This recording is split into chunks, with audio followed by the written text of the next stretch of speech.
अगर हमारे पास दो गाल हैं तो आपके पास भी दो गाल हैं। हर व्यक्ति ये नहीं करेगा कि वो एक थप्पड़ खाता ही रहे। और मुझे लगता है कि काफ़ी समय हो गया है कि हिंदू बहुत समय से थप्पड़ खा ही रहा है। नहीं, क्योंकि ज़्यादातर बीजेपी भड़काऊ की तो राजनीति चलाती है।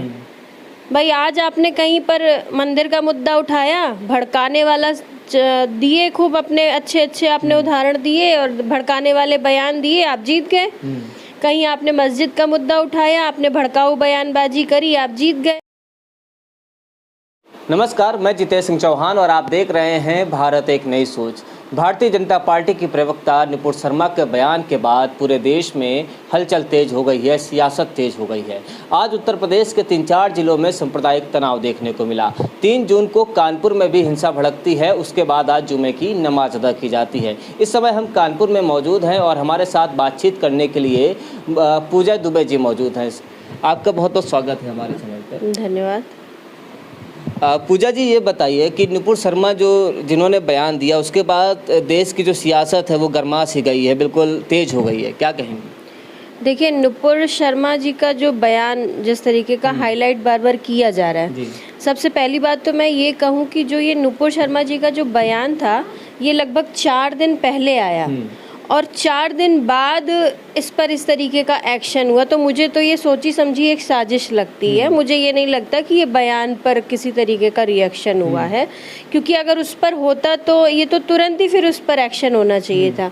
बट ये 3-4 दिन बाद, 5 दिन बाद जब अचानक से नींद खुली, उन्हें मौका मिला तो उन्होंने इस तरीके का बवाल। लोगों को, हमारे भगवानों को इतनी बार जो गालियाँ दी जा रही हैं, क्या आपको नहीं लगता है कि सिद्दीकी साहब कितनी गालियां बकते हैं? क्या क्या बोलते हैं वो तो सीधे सीधे बोलते हैं कि अब, मतलब वो सीधे सीधे धमकी देते हैं कि हमने बाबरी दे दी, अब हम 5 गज जमीन भी नहीं किसी को लेने देंगे। तो इसका क्या मतलब है? तो इसका मतलब वो कहीं ना कहीं मन में ये धारणा बना चुके हैं कि अब हम कहीं समाज का माहौल खराब करेंगे और हिंदू मुस्लिम को लड़वाएंगे और इस तरीके से हम अपनी राजनीति करेंगे। तो वो अपने पैटर्न पे चल रहे हैं। उन्होंने जो चीज़ें नुपुर शर्मा जी ने बोली, हम उसका कोई समर्थन नहीं करते हैं, मगर अगर किसी ने गलती करी तो क्या आप उसका गला काट देंगे? भाई अगले ने क्षमा मांगी, उन्होंने बोला कि मुझसे गलती हुई है, मैं हो सकता है भाई पार्टी से नुपुर शर्मा जी आती हैं, उस पार्टी को उन पर एक्शन लेने में 10 दिन का समय लग जाता है, तो उन पर तत्काल प्रभाव एक्शन होना चाहिए था ना? देखिए, तत्काल प्रभाव पे अगर एक्शन की बात करें तो बहुत लोगों पर होना चाहिए था, जो कि अभी तक नहीं हुआ है। आप भी जानते हैं, आप भी मीडिया से हैं तो बेटर, अब मुझसे बेटर आप जानते होंगे कि आए दिन ये नेता लोग ऐसे वक्तव्य अपने बोलते हैं जिससे जनता भड़कती है। आप सभी जानते हैं जीतन राम मांझी ने कितनी गलत बात बोली थी, उसके बाद फिर उस पे बयान आते गए, फिर उनके समर्थन में भी कई बयान आते गए, तो क्या किसी पे कोई एक्शन हुआ? आज तक तो नहीं हुआ। तो जो नुपुर शर्मा ने बोला, सबसे पहले तो उसकी जांच होनी चाहिए थी, क्योंकि मैंने उनका एक ट्वीट पढ़ा भी था जिसमें उन्होंने साफ साफ लिखा था कि एक डिबेट चल रही थी जिस पर मुझे उकसाया गया, कई सारे शब्द बोले गए, उस पर मेरे मुंह से जो वाक्य निकले हैं उसे तोड़ मरोड़ कर, उसे एडिट करके वो सामने लाया गया। तो सबसे पहले तो उसकी जांच होनी चाहिए थी कि ऐसा सही है कि नहीं, और जैसा हुआ उसके बाद उन्होंने इस तरीके का एक्शन लिया।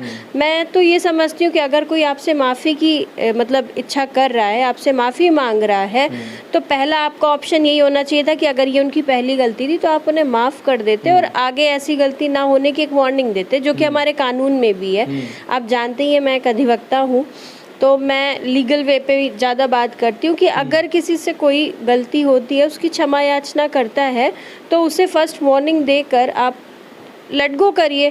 बट ऐसा तो हुआ नहीं, उन्हें सीधे अगर हमारे पास 2 गाल हैं तो आपके पास भी 2 गाल हैं। हर व्यक्ति ये नहीं करेगा कि वो एक थप्पड़ खाता ही रहे। और मुझे लगता है कि काफ़ी समय हो गया है कि हिंदू बहुत समय से थप्पड़ खा ही रहा है। लेकिन इस तरीके से तो देश का माहौल ख़राब होगा, सांप्रदायिक चीज़ें हो जाएंगी, तनाव होगा देश में, और जबकि अमन चैन हम भी चाह रहे हैं और दूसरा समुदाय भी चाह रहा है। बिल्कुल। देखिए, अगर अमन चैन चाह रहे हैं तो ओवैसी जी को चाहिए कि वो इस तरीके के बयानबाजी ना करें। वो एक समझदार और दिग्गज नेताओं में आते हैं, वो एक बहुत पुराने राजनीतिज्ञ हैं और आज से नहीं, बहुत मतलब मुझे लगता है मैं अपने बचपने से उनको राजनीति करते दिल्ली देख में रही हूँ। उन पर भी एफआईआर हुई है पोस्ट को लेकर, बयानबाजी को लेकर। नुपुर शर्मा पे भी एफआईआर हुई है। इसके अलावा 8 लोगों के खिलाफ भी एफआईआर हुई है। तो लगातार शासन तो अपना काम करेगा। बिल्कुल, तो शासन और सरकार अपना काम करेगी, वो निष्पक्ष होकर अपना जो उनकी जांच है वो करेगी। जो उसमें दंडनीय है, जो भी अपराधी हैं उनको दंड दिया जाएगा और यही होना चाहिए। 2 आंख करके अगर हम अपने देश में रहेंगे तो हम बहुत जल्दी अंधे हो जाएंगे। तो बदल गया। तो क्या लगता है कि कानपुर में जो हिंसा भड़की या जो तनाव हुआ उसके पीछे कौन लोग हैं? देखिए, कानपुर अगर मैं कहूँ तो यूपी का गढ़ माना जाता है। मेन सेंटर अगर आप कहिए तो यूपी में कानपुर एक ऐसी जगह है जहाँ पर आपको प्रेम भी भर भर के मिलेगा, दया भी भर भर के मिलेगी, और अगर आप चाहेंगे तो आपको गुस्सा भी भर भर के मिलेगा। तो बीजेपी मानती है कि उन्होंने गलत बयानबाजी करी है, तभी तो निष्कासित किया है। देखिए, मैं बीजेपी की जो आइडियोलॉजी है, जो उनकी मोनोपोलॉजी है, मैं तो नहीं समझ पाती हूँ कि उनकी क्या है। ठीक है, क्योंकि अगर आप किसी के बयान पे ही सबको 6-6 साल के लिए हटाने लगेंगे तो मुझे लगता है बीजेपी में कई सारे लोग हैं जो बचेंगे ही नहीं, क्योंकि ज़्यादातर बीजेपी भड़काऊ की तो राजनीति चलाती है। भाई, आज आपने कहीं पर लोग हैं जो बचेंगे ही नहीं, क्योंकि ज़्यादातर बीजेपी भड़काऊ की तो राजनीति चलाती है। भाई, आज आपने कहीं पर मंदिर का मुद्दा उठाया, भड़काने वाला दिए खूब, अपने अच्छे आपने उदाहरण दिए और भड़काने वाले बयान दिए, आप जीत गए। कहीं आपने मस्जिद का मुद्दा उठाया, आपने भड़काऊ बयानबाजी करी, आप जीत गए। तो अगर आप देखें तो बीजेपी में मुद्दों की तो बात होती नहीं है। आज जो महंगाई बढ़ रही है, जो बेरोजगारी बढ़ रही है, जो जिस तरीके का विकास जो होना था वो अभी तक कहीं ना कहीं आईसीयू में भर्ती है वो विकास, तो उस पर तो कोई बात होती ही नहीं है।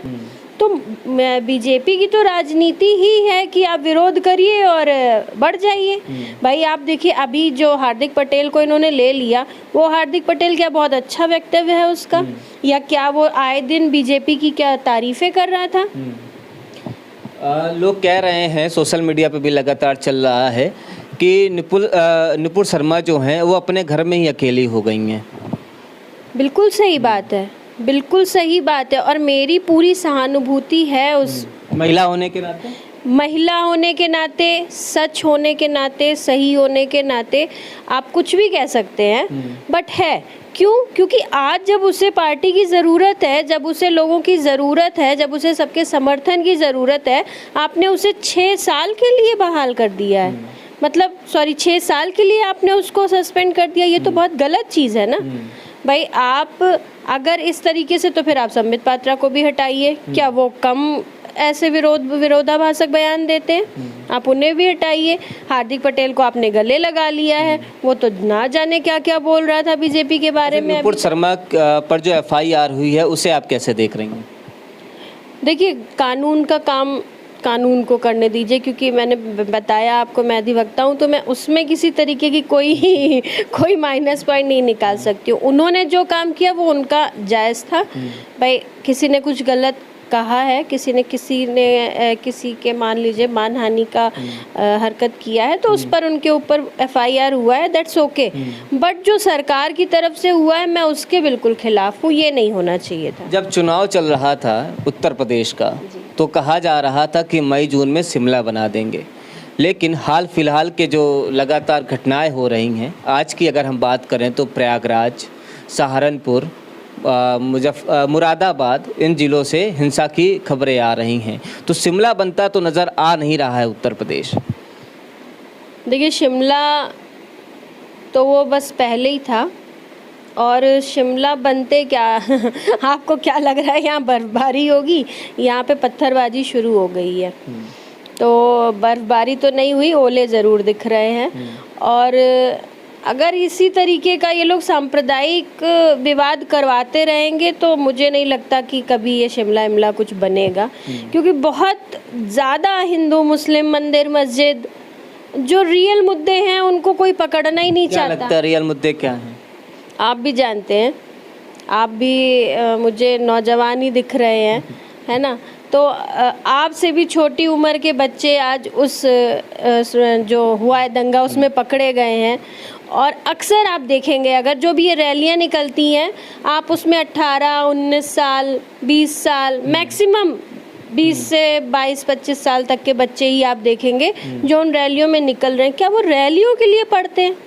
क्या उनके माँ बाप उन्हें ये रैली में जाने के लिए, झंडा उठाने के लिए पढ़ा रहे हैं? क्या उनके पेरेंट्स रात दिन मेहनत कर करके उस स्कूल की फीस भर रहे हैं कि मेरे बच्चे कल को बड़े हो जाएंगे तो किसी न किसी नेता का झंडा पकड़ लेंगे?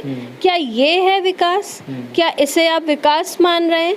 तो कानपुर से मैं जितेश सिंह चौहान और आप देख रहे हैं भारत एक नई सोच। नमस्कार। हमारे वीडियो का नोटिफिकेशन पाइए सबसे पहले हमारे ऐप से। हमारे ऐप को प्ले स्टोर से डाउनलोड करने के लिए डिस्क्रिप्शन में दिए गए लिंक पर जाइए और हमारे ऐप को इंस्टॉल करिए क्योंकि ये बिल्कुल फ्री है।